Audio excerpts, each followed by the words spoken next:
السلام علیکم ورحمۃ اللہ وبرکاتہ۔ الحمد للہ رب العالمین والصلاة والسلام علی سید المرسلین وعلی آلہ واصحابہ اجمعین، اما بعد،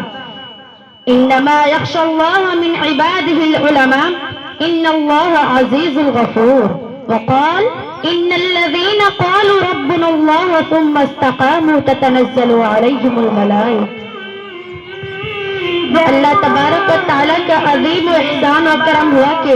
خالق دو جہاں نے ہم اس یوم جمہوریہ کے موقع پر آزاد ہند میں علماء اور اہل حدیث کے کردار پر خطاب کرنے کا موقع عنایت فرمایا، آمین۔ کتنی بربادی مقدر میں تھی آبادی کے بعد، کتنی بربادی مقدر میں تھی آبادی کے بعد، کیا بتائیں ہم پہ کیا گزری ہے جنگ آزادی کے بعد۔ محترم سامعین حضرات و معزز مہمانان اکرام، آج میں ان یاران باصفا، شہیدان عشق وفا، وارثان بلال اور سراغیل آزادی کے تذکرے کی سعادت حاصل کر رہی ہوں، جن کا قلب و جگر اسلام کی عظمت سے معمور تھا، جن کے چہرے پر عزم استقلال کی کرنیں جلوہ فگن تھی، جن کا دل جذبہ جہاد سے سرشار تھا، جنہوں نے اپنی زندگی اسلام کی اور سربلند اور اعلاء کلمت اللہ کے لیے وقف کر دی، جن کی ایک تاریخ ہے اس چمنستان عالم کا، پتا پتا اور بوٹا بوٹا اس بات پر شاہد ہے کہ جنہوں نے ہر دور میں باطل کا مقابلہ کیا ہے، جب بھی باطل نے حق کو چیلنج کیا ہے، انہوں نے اس کے چیلنج کو قبول کیا ہے اور سرباکف میدان میں آ نکلے ہیں۔ انہوں نے سر تو کٹا دیا مگر پرچم اسلام کو سرنگوں نہ ہونے دیا۔ جب جلاد تلوار چمکاتا ہوا آگے بڑھا تو انہوں نے مسکرا کر نظر سے نظر ملائی اور پھر یہ کہتے ہوئے مردانہ وارے تلوار کے نیچے سر رکھا، فلست ابالی حین اقتل مسلما، فلست ابالی حین اقتل مسلما علی ای شق کان فی اللہ مصرا، یعنی خوشا وقت کہ میری موت تیری کوچے میں آ جائے، خوشا وقت کہ میری موت تیری کوچے میں آ جائے، یہی تو زندگی کا آخری ارمان ہے ساقی۔ غرض ہے کہ انہوں نے ہر محاذ و باطل کا مقابلہ کیا اور ہر طرح سے مقابلہ کیا، ضرورت پڑی تو گولی چلائی، ضرورت پڑی تو تلوار چلائی، تلوار پھینکی قلم اٹھا لیا، ضرورت پڑی تو اپنے شعلہ نوائیوں سے طوفان و تندو سرکس و بے باک کا کام لیا، اور جب ضرورت پڑی تو قوم کے ننھے ننھے نونہالوں کی تربیت اصلاح فرما کر باطل کی دیوار آہنی اور فولادی لشکر بنا دیا۔ آج میں انہی جیالوں اور سرفروشان اسلام کی تھوڑی سی تاریخ اور ادنا سی جھلک دکھانا چاہتی ہوں کہ انہوں نے جنگ آزادی میں کیا کارنامہ انجام دیا اور ان کا کیا مقام رہا ہے۔ محترم سامعین حضرات، جب ہندوستان میں شاہجہاں کی حکومت تھی، انہی کے عہد حکومت میں انگریز تاجر کے بھیس ہندوستان کے جنوبی ساحلی شہروں میں لنگر انداز ہوئے اور 1600 میں ایسٹ انڈیا کمپنی کی بنیاد رکھی۔ اسی اثنا میں شاہجہاں بیمار پڑ گئے۔ ہندوستان کے ماہر ڈاکٹروں سے آپ کو شفا نہ مل سکی تو کسی کی رہنمائی پر انگریز ڈاکٹر سے علاج کروایا، جس کے ذریعے سے اس کی طبیعت صحیح ہو گئی۔ شاہجہاں نے خوشی میں پوچھا کہ اس کے عوض تمہیں کیا چاہیے، تو اس نے کہا کہ ہمیں صرف ہندوستان کے جنوبی اور مشرقی ساحلوں میں اپنی کمپنیوں کی تجارت کی اجازت دے دی جائے۔ چنانچہ شاہجہاں نے انہیں اجازت کے ساتھ بہت ساری مراد بھی دی۔ اس طرح انگریزوں نے مراد پانے کے بعد ہی تجارت کو فروغ دینا شروع کر دیا، لیکن یہ سفید نیلی فام اسی پر بس کرنے والے کہاں تھے؟ انہوں نے خفیہ طور پر ہندوستان پر قبضہ کرنے کی تحریک شروع کر دی اور 1707 میں موقع کو غنیمت سمجھ کر جگہ جگہ اپنی خود مختار حکومت قائم کر دی۔ اسی طرح انگریز کہ ہندوستان دھیرے دھیرے غلامی کی زنجیروں میں جکڑ گئے، اس وقت ظلم و سفاکیت پر بریت و درندگی، ناانصافی اور سامراجیوں کی طرف سے حیوانیت کے کھیل اس قدر کھیلے گئے کہ ہندوستان کا ذرہ ذرہ کرب و عالم سے چیخ اٹھا اور ایسا لگ رہا تھا کہ انگریزوں کا چمکتا سورج کبھی غروب نہیں ہوگا۔ آخرکار خاموش سمندر میں طوفان اٹھا اور بھارت واسیوں کی رگ حمیت بھڑک اٹھی، عدل و انصاف کی غیرت بیدار ہوئی اور دیکھتے ہی دیکھتے شمال سے جنوب، مشرق سے مغرب، غرض ہے کہ ہر جگہ حریت و آزادی کے نعرے بلند ہوئے۔ کیا سکھ، کیا عیسائی، کیا ہندو، کیا مسلمان، سب زیر و شکر ہو کر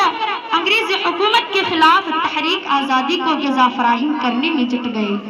لیکن بھلا تن کے گورے اور من کی کالی کو کب یہ گوارا تھا کہ اتنی آسانی سے حکومت ان کے ہاتھ سے چلی جائے۔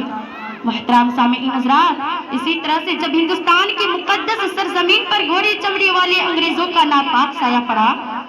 اور وہ اپنے شتیرانہ و عیارانہ چالوں سے یہاں کے مالک بن بیٹھے، جب باشندگان ہند پہ طرح طرح کی ظلم و ستم کے پہاڑ توڑے جانے لگے، جب ہندوستانیوں کو غلام بنایا جانے لگا، جب ہندوستانیوں کا خون ان کے پسینوں سے بھی ارزاں ہونے لگا، تو ایسے نازک وقت میں سب سے پہلے جس شخص نے عالم بغاوت بلند کیا،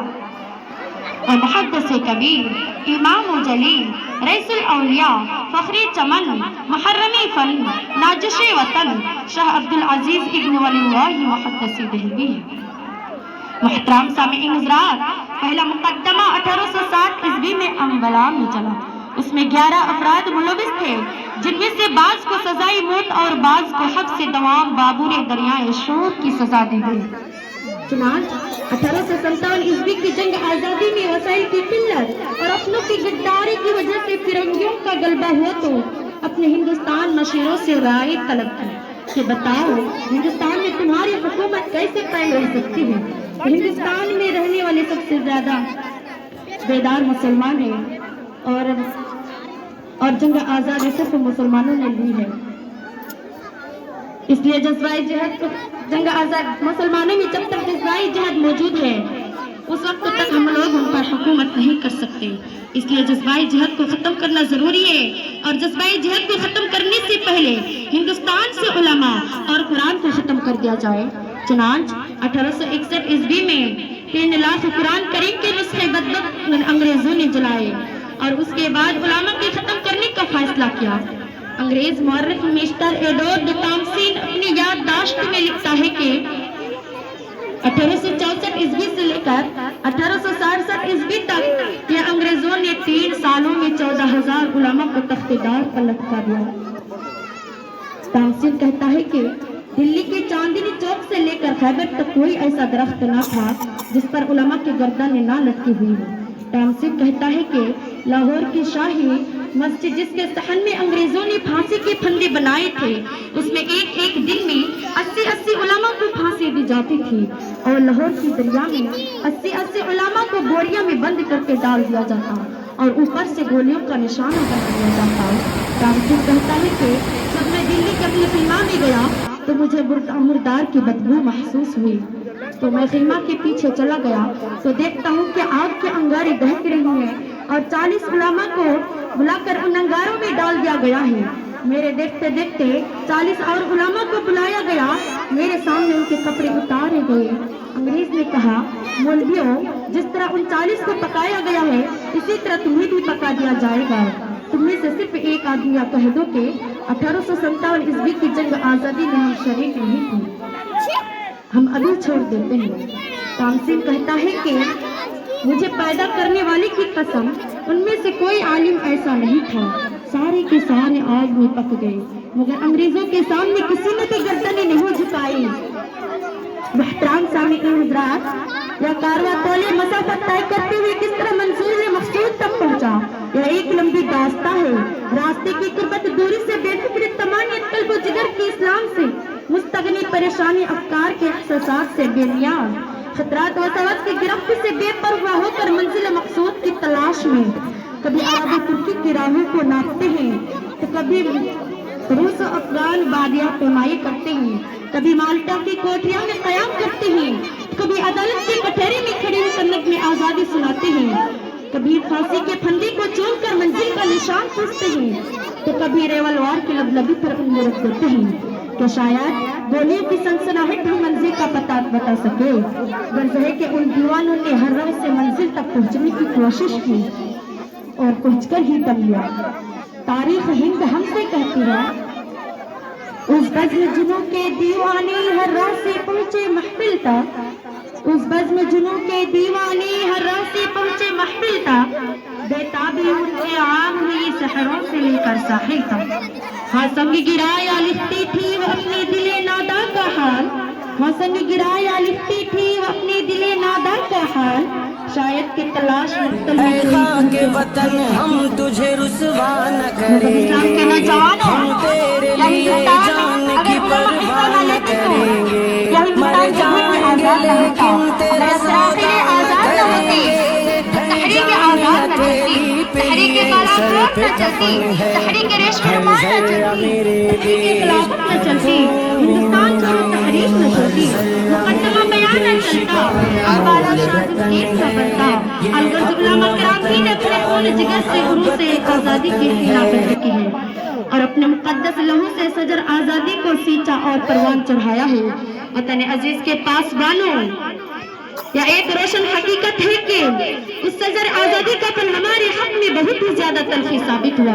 جس کی تلخی آج تک ختم نہیں ہو سکی ہے، اور ایسا معلوم ہوتا ہے کہ صدیوں ختم نہیں ہو سکے گی، لیکن ہمیں بھی کوئی غم نہیں، ہمیں بھی کوئی افسوس نہیں، ہمیں بھی کوئی ملال نہیں، ہمارے ظالم حکومت اپنے ظلم ستم سے باز نہیں آئی اور ہمارے حقوق کو یوں ہی پامال کرتی رہی۔ تو اسے بھی یاد رکھنا چاہیے کہ ہم نے شہران اسلام اور سرفرشان خیر الانام کے فرزند ہیں، جنہوں نے ہندوستان کی تاریخ بدل ڈالی تھی، ایک بار ہم بھی بدل کر دیکھیں گے، کیونکہ دل بدل سکتے ہیں، جذبات بدل سکتے ہیں، دل بدل سکتے ہیں، جذبات بدل سکتے ہیں، تم بدل جاؤ تو یارو ہندوستان کے حالات بدل سکتے ہیں، کیونکہ ہزاروں محبان وطن نے قربانیاں پیش کر کے وطن کو محبت کا درس دیا اور آزادی کے نغمے گائے۔ بالآخر ہندوستان انگریزوں کے پنجہ استبداد سے آزاد ہو گیا اور بھارت واسیوں کی صدیوں کے بعد 15 اگست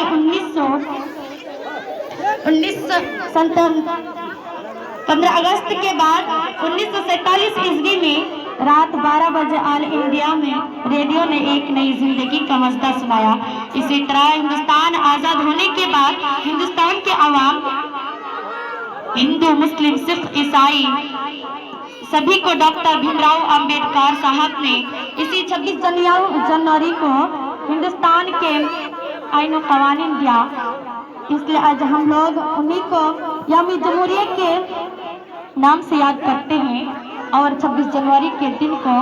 خوشی و مسرت اظہار خیال کرتے ہیں۔